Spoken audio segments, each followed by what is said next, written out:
Hey guys, and welcome back to another one. Now today we are going to take a look at another budget phone, which is the Elephone S7 Mini, and this is not a new phone, but in my opinion has some interesting features.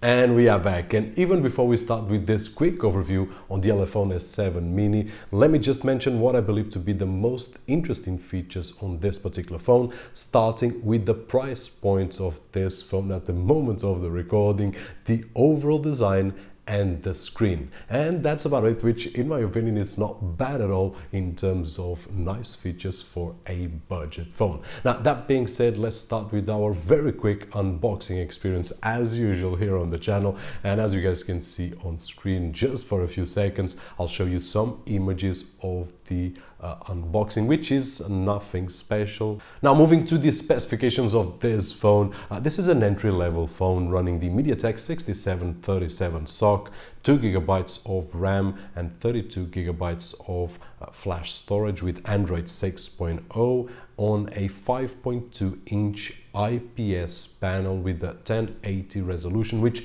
it's one of the things that I really love on this phone is the screen. It has really nice colors and contrast, really nice display overall, and as you can see on the images, even when we move the display on weird angles, we lose colors, but not that much. So for a budget phone, it's not bad at all. Now moving to the benchmark so that you guys can compare with any other machine that we test here on the channel. As you guys can see on screen, it's in line with other entry-level devices, nothing that huge. I would just like to point out two benchmarks over there, one of which is the flash storage speed test. As you can see, really decent speed over there, and makes this phone feel snappy when we are opening, closing apps and so on and so forth.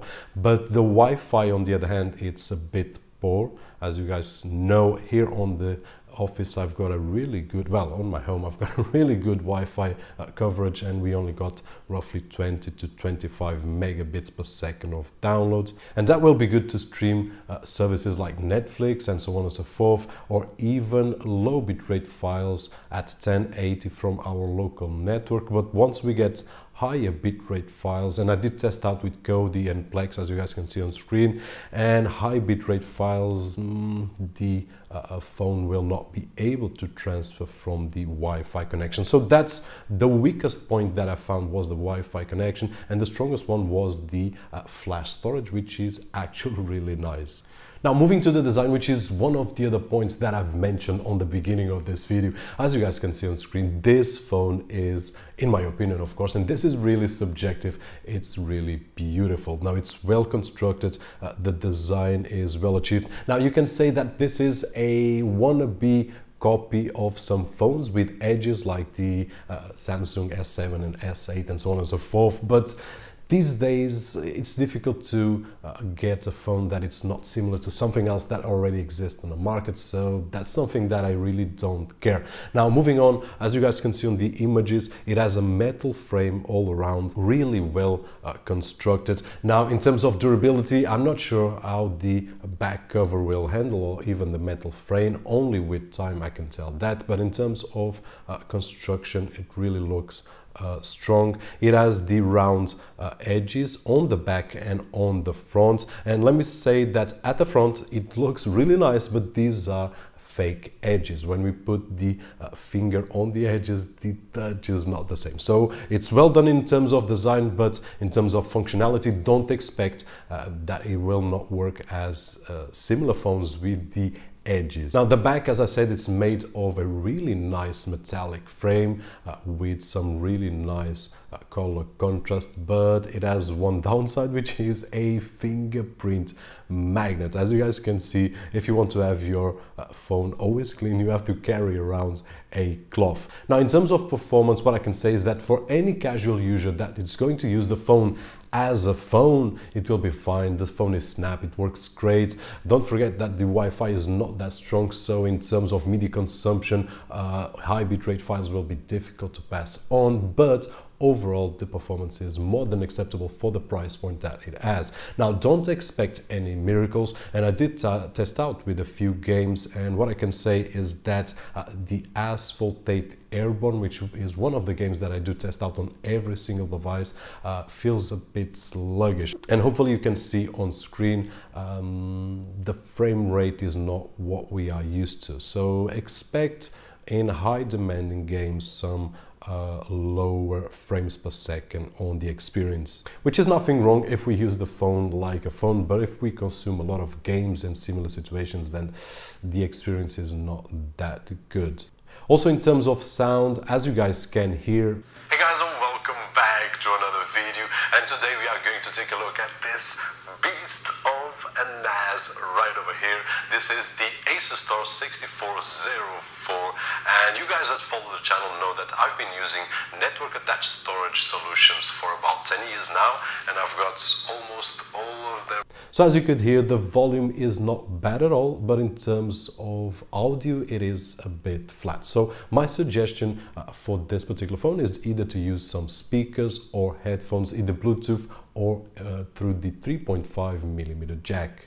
Now, in terms of Android, it runs almost pure Android. It has no bloatware whatsoever. They only made a light customization, as you guys can see on screen, over the Android stock version, which is something that I love on any device. So someone that wants almost a pure Android experience here will not be disappointed.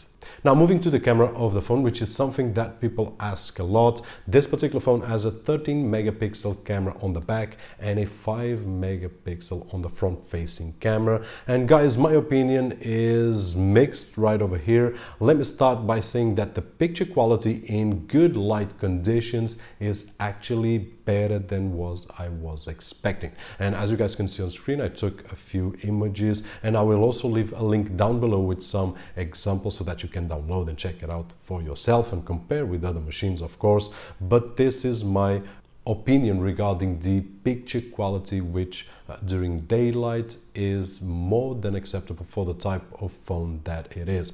Now, what I can say also is that in terms of the autofocus feature, it's a bit lazy or a bit slow. It's a bit more precise and not too much accurate. And sometimes this can be awkward if we are in a rush to take a picture of our kid or something like that, and the autofocus decides to focus on something else other than the kid. But this is one of the things that I did find not always works as we want, but when it works, it does a pretty good job. Now, in terms of video, it captures up to 720 HD video, and actually when we look at it directly on the phone, the pixel density and the size of the screen makes the video look really nice. And this is one of the features that I love on the screen. Even when the video is not that good, we have really good quality on it. But once we remove the video from the phone and put it on our computer, the quality looks a lot lower. So depending on what you are going to use your phone for, if you are going to record videos and just leave them on the phone, great. But if you are going to record videos and then pass to the TV, then the experience is not that good. Now, in terms of battery, what I can say is that this will depend on the way that we use. I could drain the battery on this on really high intensive tasks, gaming and so on and so forth, in 4 or 5 hours, but I also could use the phone for a full day using it as a phone, some browsing, phone calls, text and so on and so forth. So this will depend on the way that we use. So in conclusion, guys, what I can say is that this is an entry-level budget phone with a really interesting design and an interesting price point at this moment. It's not perfect, but it has some interesting features, and depending on the way that we are going to use our phone, this can be worth it or not. Guys, this is it. Hopefully you've enjoyed the video, and if you did, don't forget that usual thumbs up. My name is Roberto, and as always, I'll see you on the next one.